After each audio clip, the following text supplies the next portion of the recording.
19 जुलै 2023 social मीडियावरती एक video उसळला ज्याने राष्ट्राची अंतरात्मा एक खचखचाट केली। असे एक राज्य जे महिनाभर वंशवर्गीय संघर्षात जळत होते।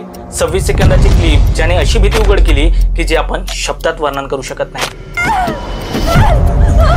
भीषण कृत्य एक सामूहिक शिक्षेचा प्रकार होता। युद्धाचे एक शस्त्र होते जे संपूर्ण समुदायाला भयभीत करण्यासाठी वापरले गेले। 2 महिन्याहून अधिक काळ ही घटना संघर्षाच्या गोंधळात गडप झाली होती। जेव्हा हा व्हिडिओ पृष्ठभागावर आला, खरं तर मणिपूरची क्रूर वास्तविकता संपूर्ण जगाला कळाली। झोमी आणि कुकू समुदायाच्या 2 महिला दिसत होत्या आणि मैतई समुदायाच्या पुरुषांच्या टोळीने अक्षरशः त्यांना नागडं फिरवलं होतं। ही घटना ताजी नव्हती। 4 मे रोजी मणिपूरमधील कांगपुकी जिल्ह्यात मैतई आणि कुकी समुदायाच्या वार्षिक हिंसाचाराच्या शिखरावरती घडली होती।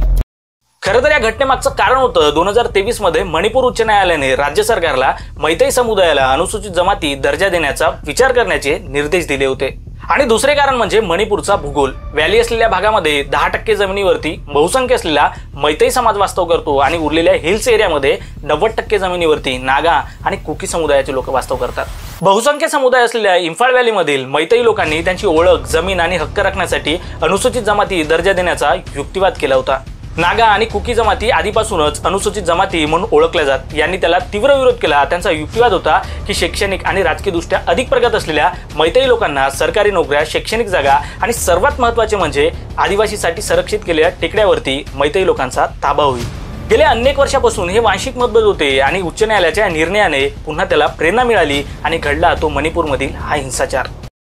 कुकी समुदायाने अनुसूचित जमाती हे मैतई लोकांची मागणी हे संरक्षण मिटवण्याची आणि पूर्वापार चालत आलेल्या त्यांच्या पितराई जमिनीवरती अतिक्रमण करण्याची ही कारवाई समजली आणि जमीन आणि राजकीय स्वायत्ता गमावण्याची भीती खरं तर या मूळ संघर्षाचं नेमकं कारण होतं। अनुसूचित जमाती मागणी विरुद्धच्या आदिवासी एकता मोर्चानंतर 3 मे रोजी हिंसाचार उसळला आणि राज्य सरकारने पूर्णपणे आपले नियंत्रण गमावले।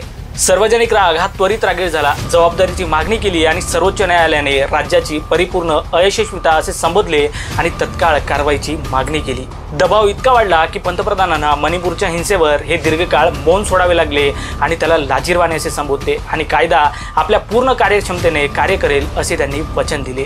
अटका झाल्या पण आव्हान अजून प्रचंड आहे। हे केस म्हणजे वंशवर्गीय संघर्षाला बांधलेला आहे जो मणिपूरमधून आजही शमलेला नाही।